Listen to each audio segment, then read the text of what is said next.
Joining me now to discuss how universities are handling issues of politics and the effects that campus protests are having on students in America is Campus Reform Higher Education Fellow and former General Counsel for Higher Ed Institutions, Tashjy. Ken, thanks for joining us. Oh, Stacy, thank you very much for having me. I think your role as an adjunct instructor at Suffolk University puts you right at the heart of these issues that we're seeing on college campuses. We have good professors and good universities that are focused on student attainment right now. It's just after fall break. The students are getting back in there and knocking out their final projects before Thanksgiving break. That's the goal. They have to get to Thanksgiving. That's all they have to do, just make it to Thanksgiving. They get food and rest, and then they'll come back and knock everything out before Christmas break or winter Mhm. break, as some people call it. And so that's supposed to be what this is all about, not protests on campus. Well, I agree. And what we saw last spring around the country, we've seen a continuation of that across some of our campuses currently. And it looks like some institutions really didn't learn the lesson from last year. And I'm most concerned with the rhetoric we've seen around the country around the anti-Israeli sentiment, and in some cases, anti-Semitic comment and conduct. And I could just point to the case we just had at the University of Kansas, where you had a faculty member get up in front of his class and indicate that if you were not going to vote for a particular candidate, then you should be, in essence, put up against a wall and shot. And, there are some out there that are claiming that that is protected under academic freedom. And I'd point out that that's nothing about academic freedom. It's all about academic bullying, and not the kind of bullying we talk about in the schoolyard, but the kind of bullying where you have a person in the position of power, which is this faculty member, and he's using that power to threaten and intimidate and coerce subordinates, in this case, his students, if in fact they have an opinion or view or perspective that is different than his own. And that kind of conduct in the classroom is just reprehensible. And it's the furthest thing from academic freedom, under which we really are talking about an open exchange of ideas, dialogue, discussion, intellectual curiosity, intellectual discourse. And none of that is going to happen in a classroom when you have a faculty member indicate that if you, in essence, don't agree with me, you really should be put up against a wall and shot. It's just outrageous. And my understanding is no longer working at the University of Kansas, and I think that's a good thing. Well, I agree, it is a good thing, but we're at a place where we need to examine how we got to a system of higher education where any professor would feel comfortable saying something like that. Now, obviously, people make mistakes. Sometimes people melt down and they end their own careers. But we're seeing more and more of this violent, really unacceptable language coming from college professors.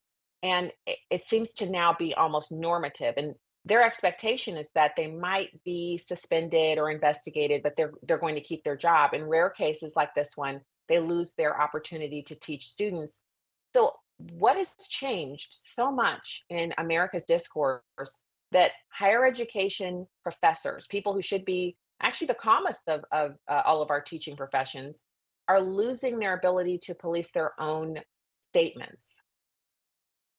Yeah, I think we've seen a significant shift away from principle and in the direction of ideology and an ideological bent viewpoint, which in many cases is considered anti-Israel and in some cases by some considered anti-Semitic. Another example of this we just had recently, the American Association of University Professors, which for over 100 years has been considered the primary defender of academic freedom in American higher education. And they just significantly shifted on a position that for the better part of the last 20 or 25 years, they were steadfast on. That was opposition to the use of academic boycotts in higher education. So, what's an academic boycott? It's when an educational institution or organization chooses not to engage with an institution over institutional or governmental policies. And the AAUP has steadfastly opposed the use of academic boycotts. And I'll give you an example. I mean, there may be a number of institutions around the country or the world calling for academic boycotts of China, say over their treatment of the Tibetans or the Uyghurs. And the AAUP has steadfastly opposed any calls for academic boycotts against China or any other country. And in fact, in '05 and 2013, they opposed calls for academic boycotts against the state of Israel.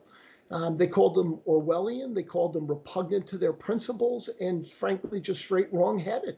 But what we've seen now is a shift away from principle in the direction of an ideological belief based on anti-Israeli sentiment. And people say, well, what do you base that on? Well, I point to a couple of things. I don't think it's a coincidence that they changed their view on academic boycotts soon after the terrorist attack on Israel by Hamas and Israel's military response post October 7th.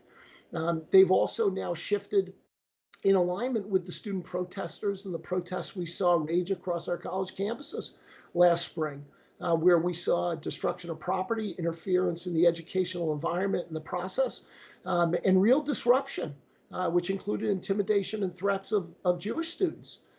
Their new position now aligns themselves with the BDS movement for boycotting, divestment, and sanctioning of Israel. And lastly, they're aligned now with their union affiliate, the American Federation of Teachers, which has long held that there is little, if any, anti-Semitism going on in higher education. They talked about congressional hearings into that issue as a witch hunt. And they have steadfastly supported their faculty and members participating in these disruptive protests.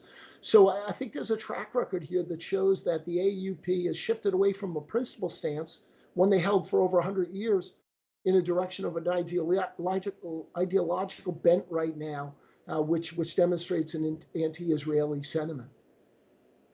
Yeah, and you so accurately assess that this is only behavior that's allowed against Israel. These campus groups that are against Israel are where are the campus groups that are against China? China that is harvesting the organs of the Uyghurs, that is enslaving them, all for their religious viewpoint and ethnicity. It's slavery going on with the sanction of Nike and the NBA. These are companies that refuse to Right. actually speak out against China even though they're doing business with them. So, Ken, I think the best thing for parents to do is to see what kind of organizations are on the campus that you're thinking about sending your young adult to, and maybe if they have BDS and these kinds of anti-Israeli, anti-Semitic groups, you might want to choose another campus. Ken Tashjy, Campus Sure. Reform Higher Ed Fellow, thank you so much for coming on the show. Good to see you. Stacey, thank you very much for your time. Have a nice day.